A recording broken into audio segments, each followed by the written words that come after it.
Good morning students, Lokvani तकनीक school के YouTube channel पर आप सभी का स्वागत है। बच्चों, आप लोगों के इस चैप्टर के अकॉर्डिंग आप लोगों को जो समझाया गया था वो चैप्टर नंबर 18 बता दिया गया था। 18 चैप्टर में आप लोगों की कॉन्ग्रेंसी यानी कि कॉन्ग्रेंस से संबंधित आप लोगों के काफ़ी क्वेश्चन सॉल्व करवाए गए थे, काफ़ी थ्योरी आप लोगों की सॉल्व करवाई गई थी।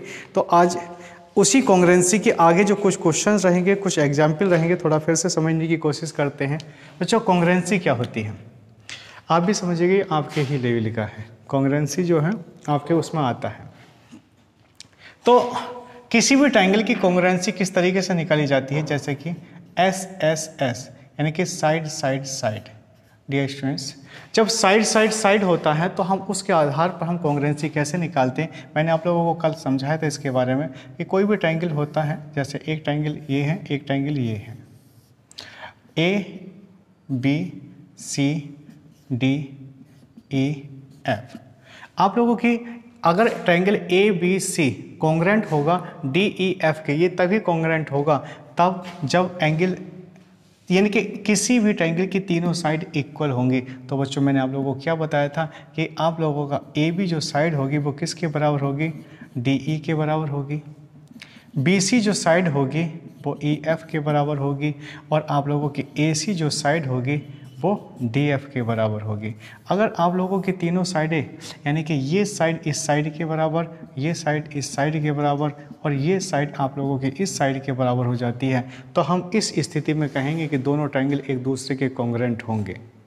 बच्चों, इससे पहले मैंने आप लोगों को इस तरीके की प्रॉपर्टी पहले भी समझाई है, और फिर से मैं आप लोगों को इसी बात को समझा रहा हूँ कि दोनों ट्रायंगल कब कॉन्ग्रेंट होंगे, कि जब पहला ट्रायंगल जो है ये है, दूसरा ट्रायंगल ये है, पहले ट्रायंगल को या दूसरे ट्रायंगल को पहले ट्रायंगल पर रख दिया जाए, दूसरे ट्रायंगल को अगर पहले ट्रायंगल पर रख दिया जाए और पहला ट्रायंगल दिखाई ना दे, तो हम उस कंडीशन में कहेंगे कि दोनों ट्रायंगल एक दूसरे के कैसे हैं, कॉन्ग्रेंट हैं, यानी कि सर्वांगसम हैं।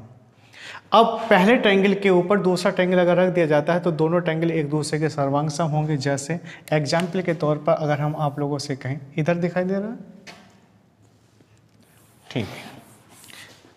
एग्जाम्पल के तौर पर हम लोग आप लोगों से किस तरीके से बता सकते हैं,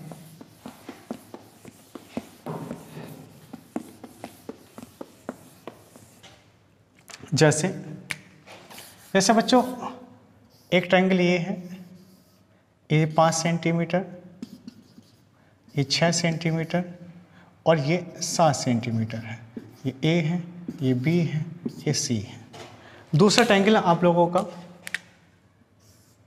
दूसरा ट्रायंगल इस तरीके से है, पी क्यू आर। ये आपका 7 सेंटीमीटर है, ये आप लोगों का 6 सेंटीमीटर है, तो ये 5 सेंटीमीटर है। बच्चों, हम यहाँ पर एक बात देख रहे हैं कि यहाँ पर साइडें इक्वल है।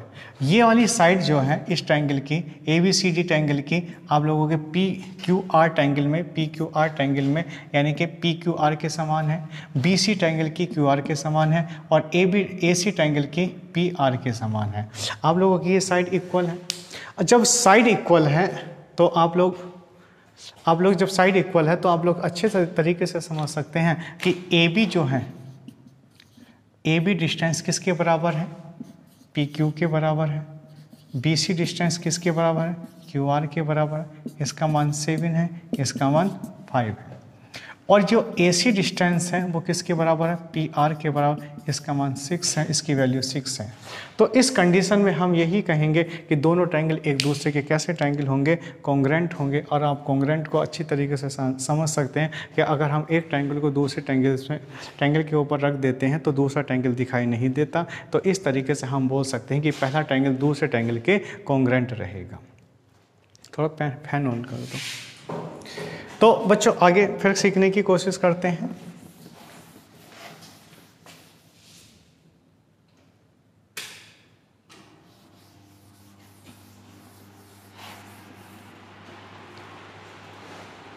बच्चों, मैंने आप लोगों को जो अगला नियम जो बताया था वो साइड एंगल साइड से बताया था। किसी भी ट्रायंगल, मान के चलो ट्रायंगल, एक ट्रायंगल ये है, दूसरा ट्रायंगल आप लोगों का ये है, triangle A B C D E F. बच्चों, साइड एंगल साइड, अगर किसी भी ट्रायंगल की साइड दो साइडें उनका बीच का एंगल, दो साइडें उनका बीच का एंगल अगर इक्वल होता है तो तब हम कहेंगे कि दोनों ट्रायंगल एक दूसरे के कैसे ट्रायंगल होंगे, कॉन्ग्रुएंट ट्रायंगल होंगे। और इस तरीके से कॉन्ग्रुएंट ट्रायंगल अगर होते हैं तो हम कहेंगे कॉन्ग्रुएंट का चिन्ह होता है इस तरीके से। बच्चों हमारा जो है ए बी साइड किसके बराबर है, डी ई के, और बी सी जो साइड है वो ई एफ के बराबर है। तो एंगल बी किसके बराबर है, एंगल ई के बराबर। तो इस कंडीशन में हम बोल देंगे कि दोनों ट्रायंगल एक दूसरे के कैसे ट्रायंगल होंगे, कॉन्ग्रुएंट ट्रायंगल होंगे। अगर बच्चों दोनों ट्रायंगल एक दूसरे के कॉन्ग्रुएंट ट्रायंगल होंगे तो हम कहेंगे कि सर हम यहाँ अगर 5 लिखते हैं तो यहाँ पर भी कितना 5 यूनिट रहेगा या 5 सेंटीमीटर रहेगा। अगर हम यहाँ 6 सेंटीमीटर लिखते हैं तो यहाँ पर भी कितना रहेगा, 6 सेंटीमीटर ही रहेगा।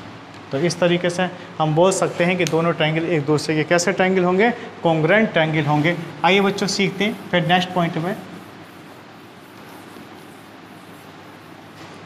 नेक्स्ट पॉइंट में है RHS। बच्चों RHS में क्या होता है, RHS में हम कैसे पता लगा सकते हैं कि दोनों ट्रायंगल आपके कॉन्ग्रुएंट होंगे या नहीं होंगे। तो हम यहाँ से एक राइट एंगल ट्रायंगल, दूसरा भी राइट एंगल ट्रायंगल होता है, A B C D E F होता है। इन दोनों राइट एंगल ट्रायंगल में ये एंगल कितने डिग्री का होता है, 90 डिग्री का। ये एंगल कितने डिग्री का होता है, 90 डिग्री का। और हाइपर इक्वल होता है, और हाइपर इक्वल होता है उसकी कोई भी एक साइड अगर इक्वल होती है तो हम इस कंडीशन में बोलेंगे कि दोनों ट्रायंगल एक दूसरे के कैसे ट्रायंगल होंगे, दोनों ट्रायंगल एक दूसरे के कैसे ट्रायंगल होंगे, यानी कि कॉन्ग्रुएंट ट्रायंगल होंगे। आप लोग समझ पा रहे हैं कि किसी भी दो साइडें अगर इक्वल होती हैं और उनके बीच का कोण इक्वल होता है, यानी कि हाइपर इक्वल होता है, कोई भी एक साइड इक्वल होती है, उनका एक कोण 90 डिग्री होगा, तो उस स्थिति में हम कहेंगे कि दोनों ट्रायंगल एक दूसरे के कॉन्ग्रुएंट रहेंगे। बच्चों आज के लिए इतना ही काफ़ी है, थोड़ा जल्दी है तो हम कल पढ़ाते हैं, आज के लिए इतना ही काफ़ी है।